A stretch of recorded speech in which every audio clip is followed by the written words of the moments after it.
A paz de Jesus, o amor de Maria esteja em vossos corações, da qual foi chamado a ser um povo santo, nossa graça e paz, da parte de nosso Senhor e Salvador, Jesus Cristo. Salve Maria Imaculada, sempre virgem.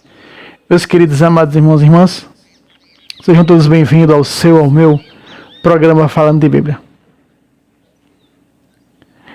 O que é que o irmão Fábio vai abordar hoje? Meus irmãos, o que eu posso dizer para vocês é que nós estamos em batalha. Batalha, irmão Fábio, contra quem? E por quê? Meus irmãos, nós estamos em batalha contra as trevas. Nós estamos em batalha contra as trevas. Mas essas trevas, dessa vez, ela é mais perigosa do que aquelas outras trevas que estão fora. As trevas que estão dentro, ela é mais perigosa do que aquelas trevas que estão fora. Pronto, agora o irmão Fábio começou a falar por parábola. Você sabe do que eu estou falando. Isso é terrível, é perigoso. Isso é uma quadrilha infiltrada da igreja. É pior do que isso. Nem pode ser chamado de heresia, que isso é terrível. Você viu o título que eu trouxe no canal Tradição Católica, Demônios de Batina. Você sabe o que eu estou dizendo. Isso é terrível e ameaçador. E agora, meus irmãos, para completar, o CELAM manda ou vai pessoalmente alguns bispos que pertencem a essa organização levar um documento regido por eles, pela CNBB, ao Papa Francisco. Onde nesse documento tem muitas heresias contra a sã doutrina de nosso Senhor e Salvador Jesus Cristo. É um documento. Conversava com um amigo hoje pela manhã, nesse dia que eu estou gravando no sábado. É um sábado, eu conversava com ele nessa manhã sobre a questão desse documento, onde eu dizia para ele, é um documento, na realidade o nome desse documento deveria ser Carta do Diabo ao Papa, ou Documentos do Diabo para o Papa.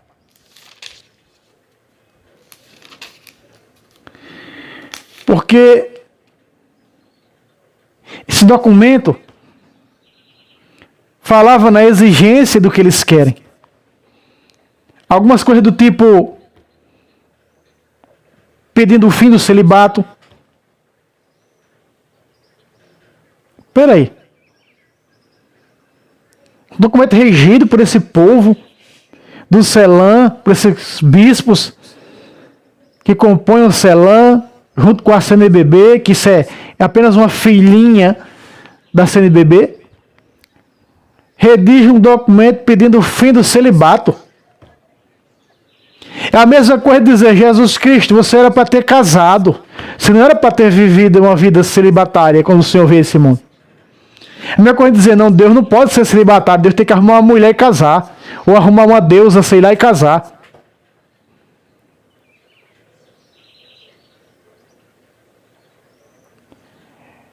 Dessa vez eles não pediram ordenação de mulher padre, mas nós sabemos que eles querem uma igreja sinodal, porque essa igreja sinodal vai conforme os seus pensamentos e os seus raciocínios, o que realmente eles querem. E o que eles querem, irmão Fábio? Casamento entre homossexuais, ordenação de mulher padres ao sacerdócio, o fim do celibato e outras coisas mais. Ou seja, pessoas de outras religiões que não congregam a fé da igreja fundada por Cristo poder celebrar. Você poder ver um pastor protestante celebrando uma missa para os fiéis católicos. Você vê um bandista celebrando uma missa para um católico, para os católicos. Afinal, não é por um ecumenismo que lutam? Não é nesse caminho que andamos? Olha o que Jesus diz em João, capítulo 7, versículo 16. Põe na tela, diretor. Respondeu-lhe Jesus: a minha doutrina não é minha, mas daquele que me enviou. Volta para mim, diretor. Eles querem porque querem mudar, influenciados por Satanás, que é senhor deles. Eles querem porque querem mudar a doutrina da igreja. O que? Eu e você sabemos o que aconteceu com o rei Henrique VIII, quando foi pedir a autorização do Papa para que ele pudesse casar uma segunda vez. O Papa disse: por acaso eu sou maior que a doutrina de Cristo? Que fala que o casamento é indissolúvel e único. Eu não sou maior que a doutrina de Cristo, disse o Papa. Ele vai, separa a igreja da Inglaterra, e hoje é o que eu e você conhecemos, a igreja anglicana, separada da igreja católica. E sabemos que doutrina é essa anglicana, que até mulheres padres, e segundo os colegas me disseram, irmão, olha, até casamento de gay eles fazem. Essa tal anglicana. Conheço um pouco sobre isso.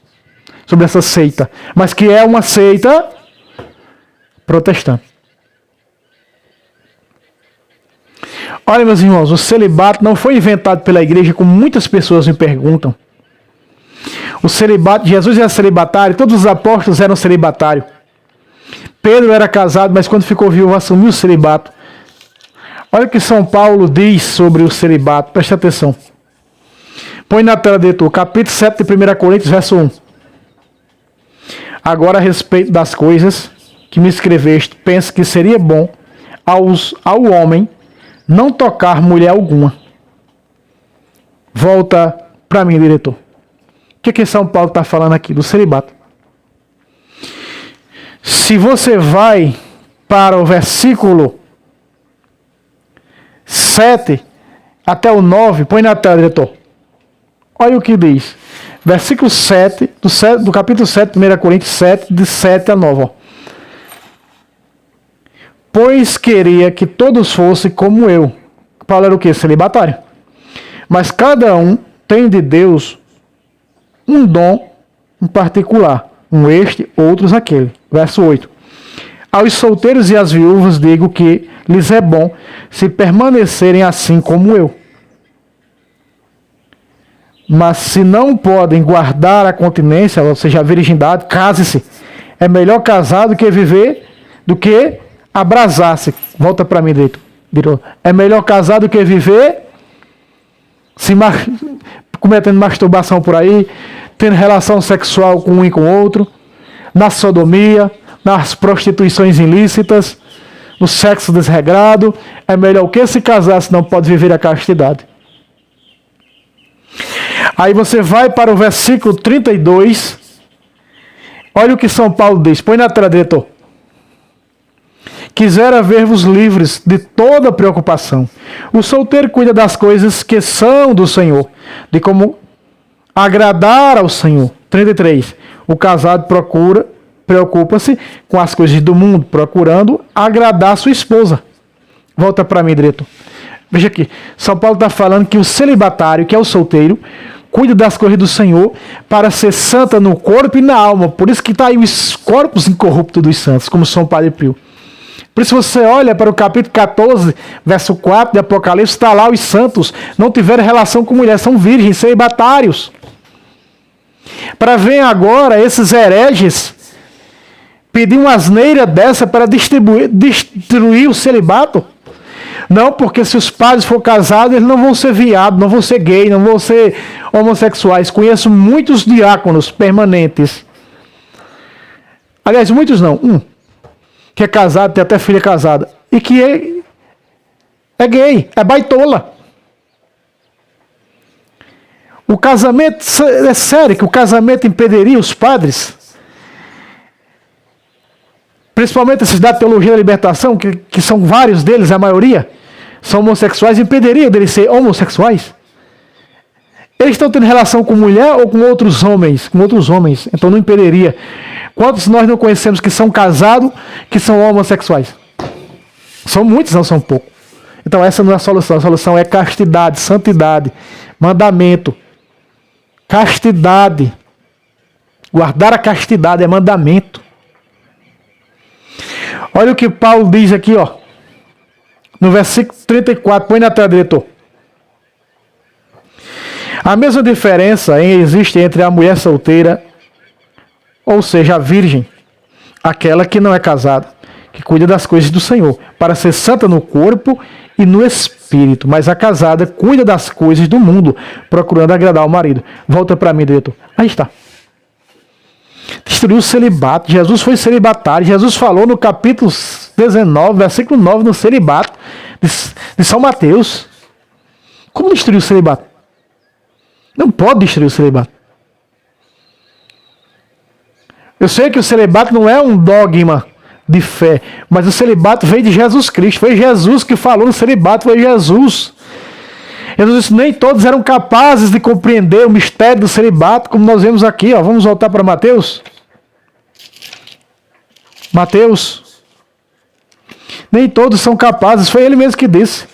Por isso que esses bispos que estão pedindo isso, para destruir com o celibato, eles não compreendem a verdade porque não são do reino. Se nós pegarmos na tradução da Bíblia, a mensagem de Deus, diz que só os que são aptos por reino entendem o celibato. Bíblia da mensagem de Deus, da edição de Loyola. Olha só, olha o que Jesus diz aqui, ó. Mateus 19, versículo 12. Põe atrás, diretor. Porque há eunucos que são desde o ventre de suas mães, ou seja, já nascem impossibilitados para ter relação sexual. E há eunucos tornados tais pelas mãos dos homens, que são homens que querem ser mulher e mandam tirar as partes íntimas pelas mãos dos homens, né? Tiram as partes íntimas. Ou seja, querem, aqui fala o quê? Dos travestis, né? E há eunucos que a si mesmos se fizerem eunucos por amor ao reino de Deus. Há eunucos que se fizeram eunucos por amor ao reino de Deus. Quem puder compreender, compreenda. Volta para mim, diretor. Esse último eunuco, há 3 tipos de eunuco. O que já nasce, os que é feito pelas mãos dos homens, quer tirar as partes íntimas achando que é mulher. Homem é homem, é do jeito que Deus fez. Que tira, né, tudo fora. Faz a cirurgia, né? Para tirar as partes íntimas. Os homens que querem ser mulher, né? Conhecemos como travesti.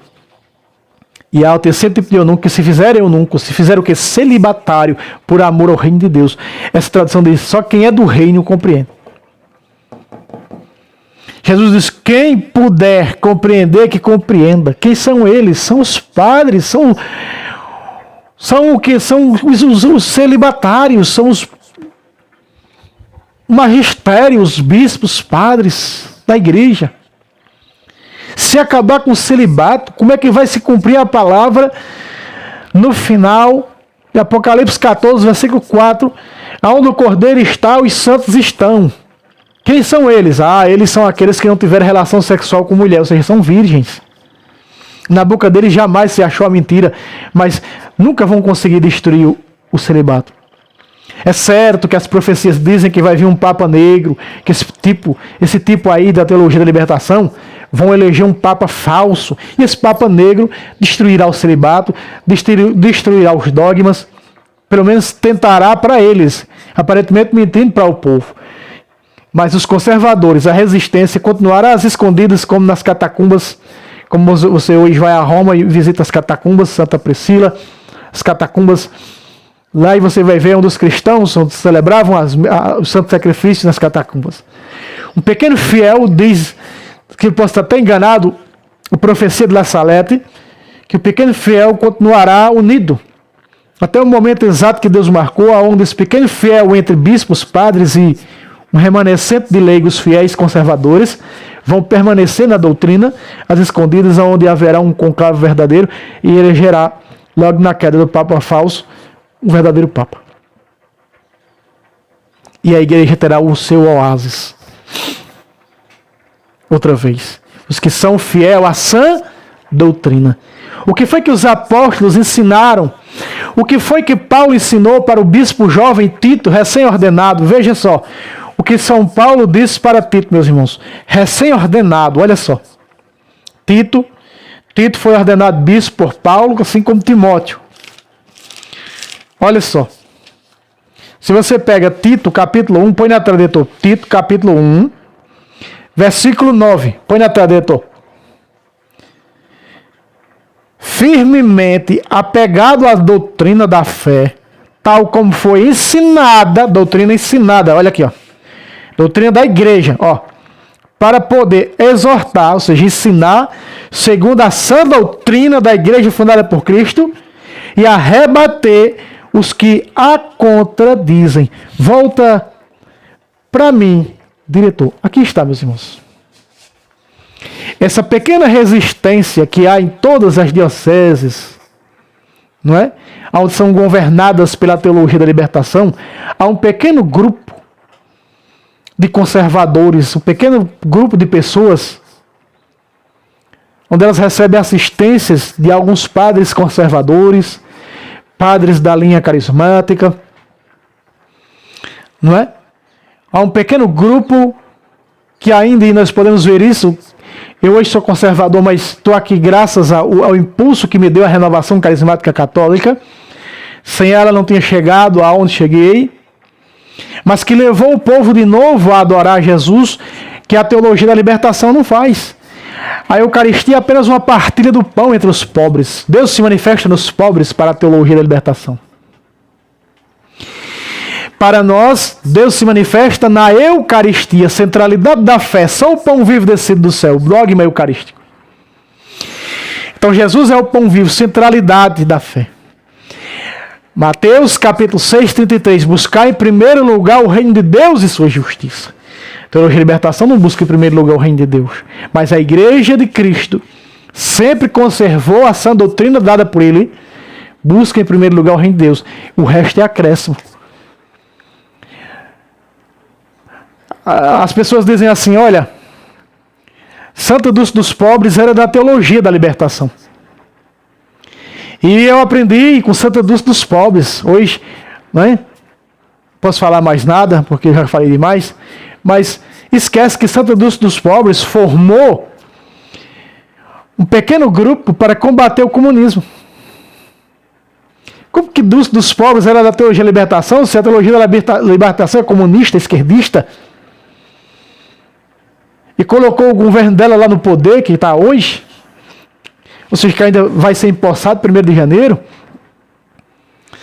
Como assim? Se Santa Dulce dos Pobres combatia com um pequeno grupo que ela organizou o comunismo. E em várias dioceses, esses pequenos grupos de combate ao comunismo. Então, meus irmãos, nós estamos vendo aqui que Paulo ensina para seu discípulo, o jovem bispo Tito, a aprender a doutrina da fé, para saber ensinar segundo e exortar a sã doutrina e a rebater os que contradizem. Por que a teologia da libertação manda queimar a Bíblia da Ave Maria? Vocês sabem, rapar fora? Para colocar o catecismo deles no lugar. A Bíblia da pastoral. Eu já tenho dito aqui em outros vídeos. Meus irmãos, vá se acostumando, porque não vai ser muita apologética mais que nem era, refutando o protestantismo, porque agora não tem um inimigo mais perigoso do que o protestantismo. O protestantismo está fora, mas tem um inimigo que está dentro da igreja infiltrada, da teologia da libertação. O padre da tua paróquia, porque é a maioria das paróquias e das dioceses, e tu não sabe disso. E que tu precisa saber.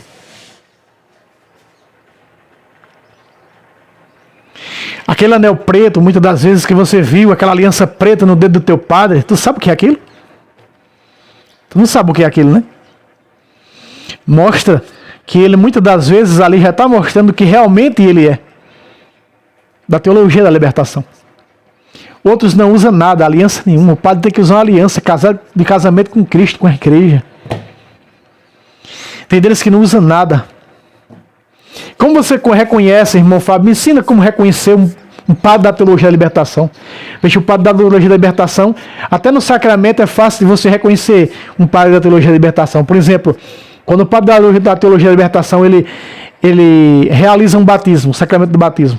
Aí ele vai dizer assim, quando ele batizar em nome do Pai, do Filho e do Espírito Santo, ele vai dizer agora, ele é um novo cristão na comunidade.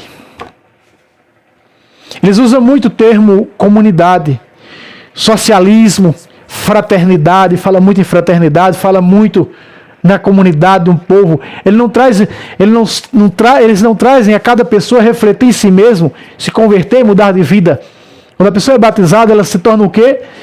Membro do corpo de Cristo, de sua igreja, mas se torna uma nova criatura pelo batismo. João capítulo 3.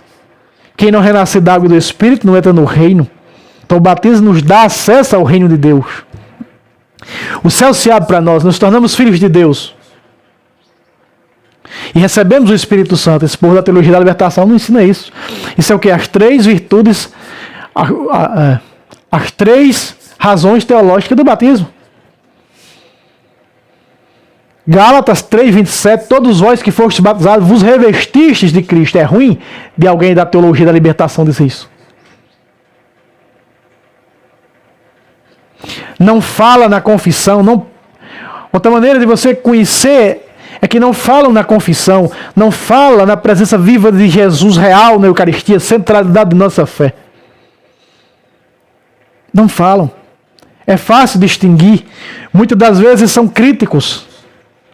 Reclama do sistema, fala no projeto de Deus, como se Deus tivesse arquitetado um projeto para salvar a humanidade. Não. Jesus já salvou na cruz do Calvário a humanidade. Cabe agora a cada um de nós, em particular, no corpo místico do Senhor, que é coluna e sustentáculo da verdade, examine-se o homem a si mesmo, e assim como deste pão e o deste cálice, 1 Coríntios capítulo 11, versículo 26, 27.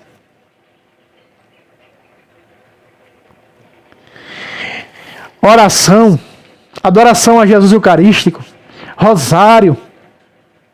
Não é para com os padres e bispos da teologia da libertação. Politiqueiros, porque afinal, a teologia da libertação que entrou pela KGB, entrou aí através do Concílio Vaticano II.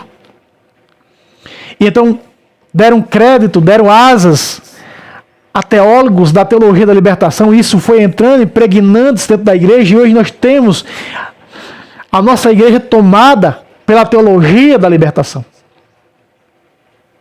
Você de que lado está? Gosto muito do professor. Se todos fossem como o professor que tem aqui escrito nesse canal.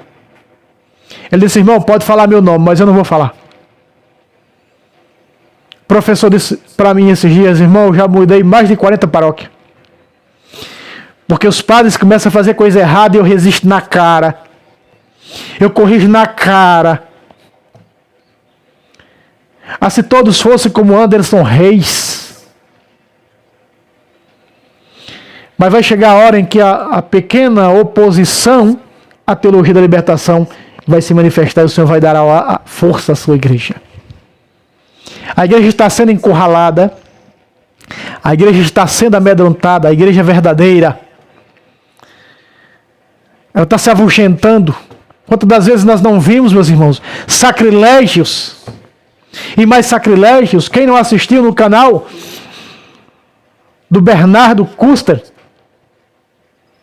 a série Eles Estão Entre Nós, onde você viu mais e mais abusos litúrgicos.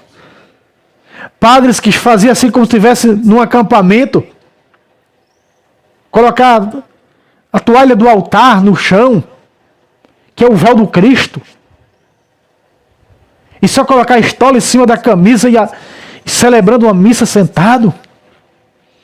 Outros usando bolo, um quarto de um porco no lugar da Eucaristia, da hóstia. Quantas profanações umbandistas. E você viu essa campanha da fraternidade, que é ecumênica no que deu, padres colocando pastores para concelebrar. Aconteceu isso no estado de São Paulo. Mais e mais abusos litúrgicos. Agora é missa do vaqueiro, agora é missa do cangaço, missa afro, não é? Estão inventando o diabo a quatro, esse povo da teologia da libertação. Meus irmãos, é hora da resistência se reunir. É hora da resistência mostrar que está unida em oração, em adoração, estudando a doutrina, a tradição da igreja, a patrística, conhecendo a fundo essa doutrina. Porque nós começamos agora, e nós vimos nessas políticas a teologia da libertação, esquerdista e marxista se manifestar. Eles estão se manifestando. Eles querem uma igreja sinodal para o Brasil.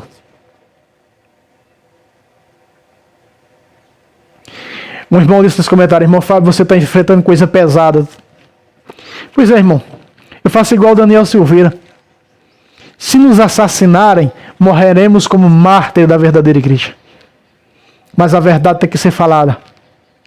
A verdade tem que ser pregada e anunciada, meus irmãos. É hora de nós, conservadores, carismáticos, tradicionalistas, deixar as nossas diferenças de lado e nos unir.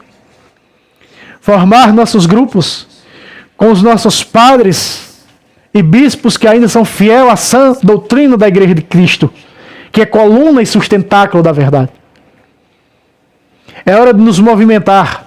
Bernardo Custer está convocando o Brasil, os conservadores, os que são conhecedores fiéis a essa doutrina para isso.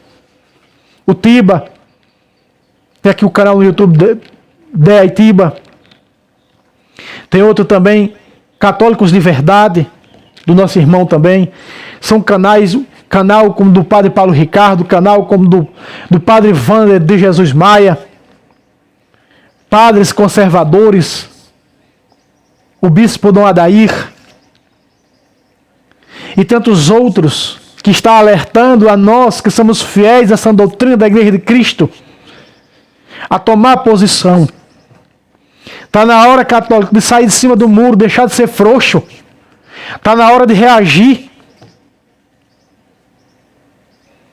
Comece, como eu começo, irmão Fábio, se unindo aos que são fiéis a essa doutrina.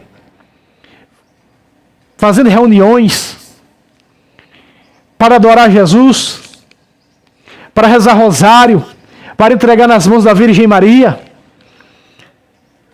A igreja, através da oração e do sangue dos mártires, derrubou os imperadores, o Império Romano. Entende? É por aí que nós temos que seguir essas pegadas dos primeiros cristãos.